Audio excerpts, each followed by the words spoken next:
अच्छा एक संस्मरण है। मेरी बद्रीनाथ में कथा हुई थी और बद्रीनाथ जाने के लिए एक दिन हरिद्वार रुकना आवश्यक है, अनिवार्य है। संभवतः महाराज जी के यहाँ ही रुकना हुआ था। तो जाते समय भी रुकना हुआ, आते समय। जाते समय जब रुके तो महाराज जी कहीं बाहर थे, पर जब कथा करके लौटे तो महाराज जी का वहां दर्शन हुआ। तो महाराज जी ने प्रसादी के लिए अपने कक्ष में बुलाया। बहुत अच्छी मतलब बहुत अच्छी कथा है, बहुत दिन बाद याद आई है, सुन लो अभी। तो महाराज जी ने अपने कक्ष में बुलाया, बोले हमारे साथ ही प्रसाद पाना। अब बद्रीनाथ का रास्ता, गाड़ी से उतर के कोई आए तो उसका सिर घूमता ही रहता है, उसको ज्यादा भूख भाग लगती नहीं, उसको ये होता है कि मुझे कुछ सुला दो।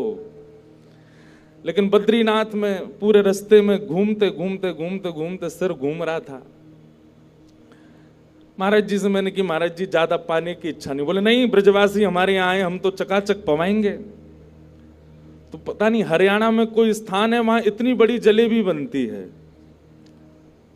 महाराज जी को पता नहीं स्मरण है कि नहीं, मुझे स्मरण है वहां इतनी बड़ी जलेबी बनती है और इतनी मोटी, मतलब काफी उसका स्वरूप जो है खूब बड़ा होता है।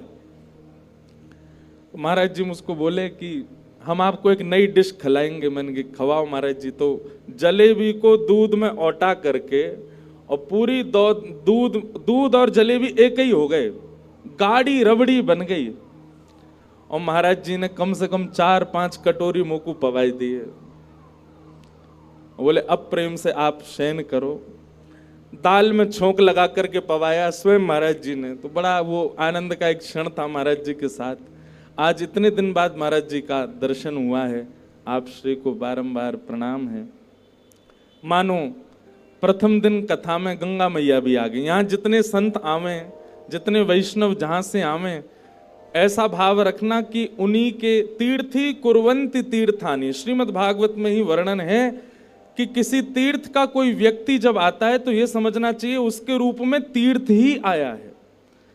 भागवत की कथा होती है तो सब देवी देवता सब आते हैं।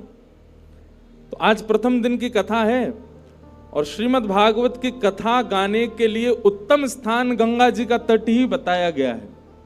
पर चंडीगढ़ में गंगा जी तो है नहीं। महाराज जी आ गए गंगा जी के रूप में और महाराज जी ने आकर के मानो जो गंगाद्वार समीपे तू तटमानंद नामकम, भागवत में लिखा है कि कथा कहां करानी चाहिए। बोले गंगा जी के तट पर करानी चाहिए।